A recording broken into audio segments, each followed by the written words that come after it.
प्यासी रूह। रात के करीब 2:30 बज रहे होंगे। नाइट शिफ्ट करने के बाद मैं पैदल ऑफिस से घर की ओर लौट रहा था। वाहन न होने के कारण बीते 1-1.5 साल से महानगर की सूनी बियावान और लंबी सड़कें हमसाया बनकर मेरे साथ चलती रही हैं। बाप रे, इतनी लंबी लंबी और भूतिया सड़कें खत्म होने का नाम ही नहीं लेती। बस चलती रहती हैं, रुकने का नाम ही नहीं लेती। कहीं ऐसा घनघोर अंधेरा कि पैर कहाँ पड़ रहे हैं पता ही न चले, तो कहीं खंभों की लाइट से फूटते सफेद झिलमिलाते प्रकाश में नहाती सड़कों की खूबसूरती देखते ही बनती है।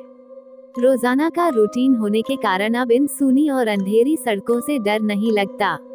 इन्हीं सूने और बियावान रास्तों पर दिन भर इतना हैवी ट्रैफिक और चहल पहल रहती है कि एक कदम पैदल चलना भी दूभर हो जाए।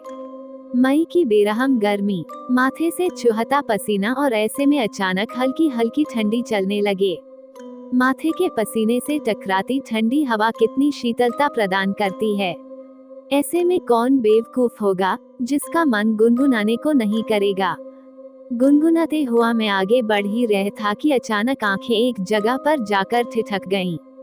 सड़क किनारे एक सभ्य सी अधेड़ महिला खड़ी दिखाई दी। करीब 100-125 फीट की दूरी रही होगी। कंधे पर छोटा सा बैग लटका था, वहीं पैरों के पास भी एक ब्रीफकेस जमीन पर रखा दिखाई दिया।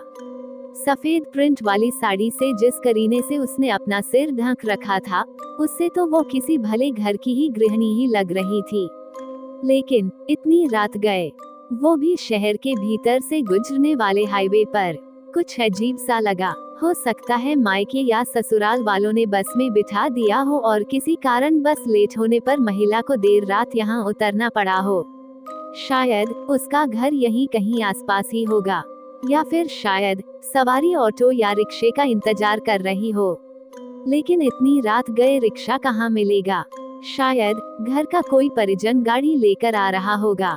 शायद सोचते हुए मैं उसके बहुत करीब आ गया। नजरों से नजरें टकराए, मगर वो जरा भी नहीं झेंपी। मेरी आंखों में बराबर देखती रही। भय का नामो निशान तक नहीं, वरना इतनी अंधेरी और सूनी रात में एक अकेली महिला। कम से कम मुझ जैसे मवाली सरीखे इंसान को देखकर तो डर ही जाए। लेकिन वो तो लगातार घूरती रही, चेहरे पर न कोई हाव न कोई भाव। हाँ, होठों पर मुस्कान बराबर जमी रही। मैं ही झेप गया, मुझे ही नजरें हटाना पड़ी, कहीं ऐसी वैसी तो नहीं। फिर एकदम से सिर झटक दिया। होगी कोई, मुझे क्या लेना देना। मैं तेजी से कदम बढ़ाता हुआ अनजान महिला को क्रॉस कर गया। अनजाने डर और शर्म के मारे मैंने फिर पलटकर नहीं देखा। न जाने वो क्या सोच बैठे। चलते चलते मैं दूसरी सड़क पर आ पहुंचा। अब वो सड़क और महिला पूरी तरह से ओझल हो चुकी थी। कहीं कोई भूत तो नहीं थी। थोड़ी देर पहले भला लगने वाला रास्ता अब भयभीत करने लगा था। मैं जल्द अपने घर पहुंच जाना चाहता था। इसी तारतम्य में चाल में गजब की तेजी आ गई और बड़े बड़े डग भरने लगा। करीब 1.25 किमी ही चला था कि अचानक मुंह से चीख से निकल गई। वो महिला करीब 100 गज दूर उसके सामने सड़क किनारे ठीक उसी ढंग से खड़ी दिखाई दी। कंधे पर बैग और जमीन पर ब्रीफकेस। ये कब यहाँ आ गई? एक ही रास्ता तो है। न कोई गाड़ी निकली और न ही वो पैदल दौड़ती हुई मुझसे आगे निकल गई। मेरा पूरा शरीर मारे डर के पसीने से तरबतर हो गया। लगा कि आज की रात आखिरी रात है। वो भूतिया औरत कुछ देर में मुझे चबा चबा कर खा जाएगी। मैं बेतहाशा भागा, इतनी तेज कि पता ही नहीं चला कि वो औरत कब पीछे रह गई। भागता रहा और सीधे घर पर जाकर ही रुका। सांसें धड़कनी सी चल रही थीं। घर के बाहर ही कुछ पल खड़ा रहकर अपनी सांसों पर कंट्रोल किया। अगले दिन शाम करीब 5 बजे ऑफिस पहुंच गया। एक बुजुर्ग कर्मचारी को रात का सारा घटनाक्रम सुना डाला। हंसते हुए बोले, नूर चचा, अरे कहीं बूचखाने के पास की बात नहीं कर रहा? बूचखाना? मैं बुदबुदाया। हाँ, बूचखाना, स्लाटर हाउस, जहाँ जानवर कटते हैं। बेटा, वो सड़क बहुत खतरनाक है। बहुत हादसे होते हैं वहाँ।